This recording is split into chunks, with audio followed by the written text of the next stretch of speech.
Hey, I'm Ted Vieira, and today I want to talk about the two 35mm lenses that Fuji offers for their X series cameras. I kind of want to revisit that because I did a video earlier this year comparing these two different lenses, and it's probably my most watched video. It's got the most views of everything I put out so far.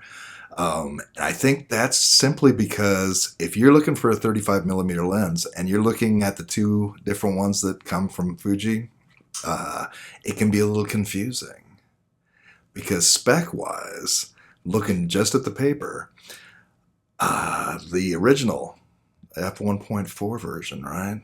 I mean, you can get a little bit closer, minimum focus distance. You've got f1.4, you got a shallower depth of field, and one more stop of light.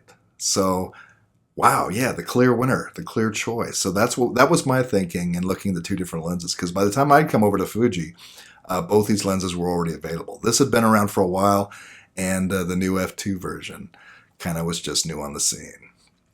So I went with the f4. Man, I'm shooting with it. I love the image quality. Beautiful, beautiful photographs.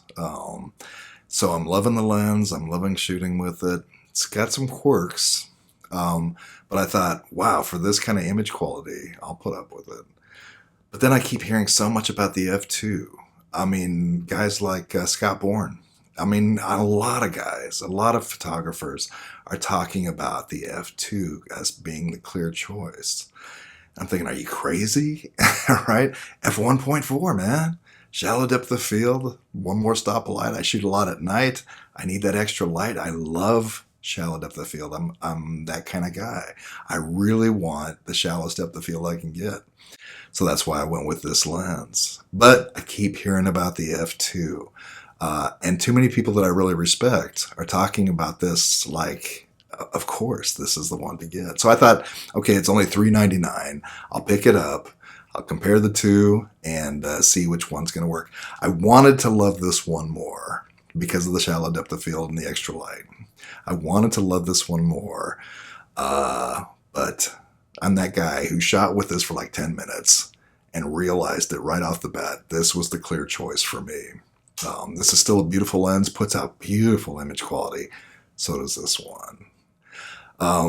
One of the things I was really concerned about with the f2 is, am I going to get that beautiful bokeh?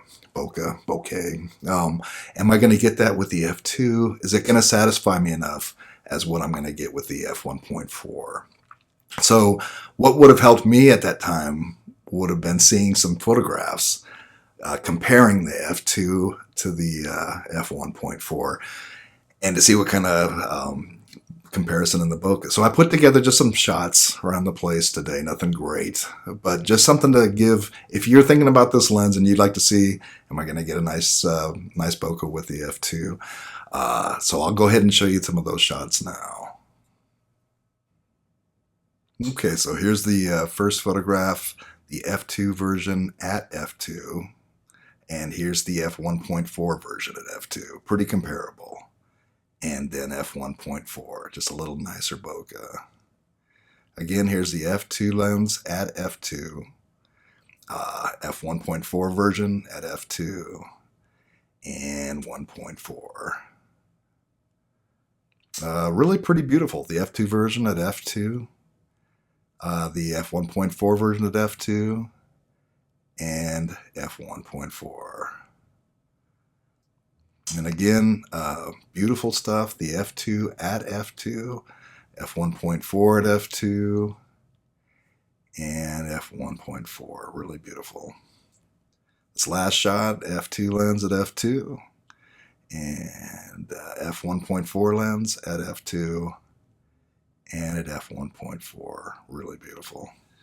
Okay, so it's kind of hard to get the full impact sometimes just by watching photos go by on a video.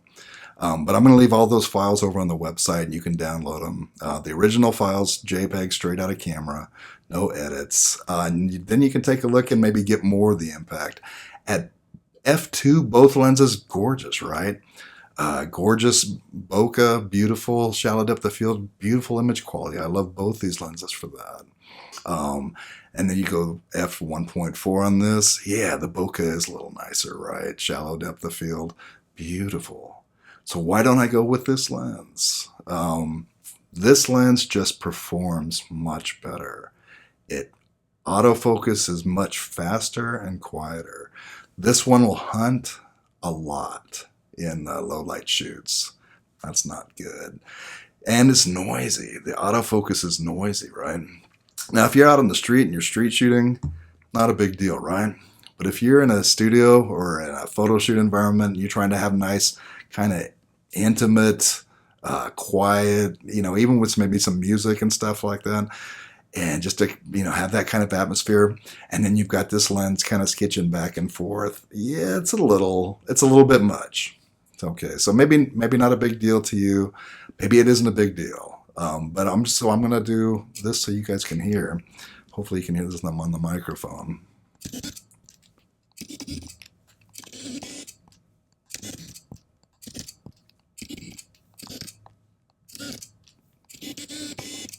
Okay. Hopefully you heard that. I'm gonna check that out after we're done here. But now I'm gonna put the f2 version on. Okay.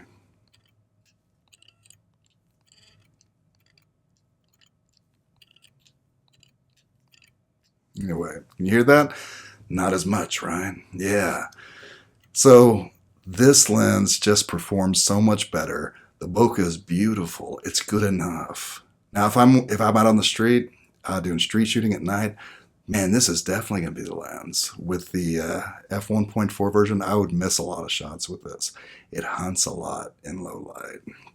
So if I'm out on the street shooting, or if I'm in probably 90% of the kind of things I would use this lens on, this would be the lens I would use. If I can take my time, slow down, shoot shots like I was just shooting around the place today, yeah, and I want that beautiful bokeh, this lens is great. If I can only have one, I wouldn't even, it wouldn't even be a fair choice. This would be the lens I would choose every time if I could only have one of these lenses.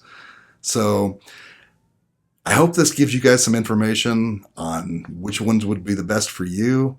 I really love the f2 version. I love both of them, but if I can only have one, easily I would choose the f2. Hey, I'm Ted Vieira. If you have any questions, let me know. I'll answer anything I can, and I will see you in the next video. Thanks.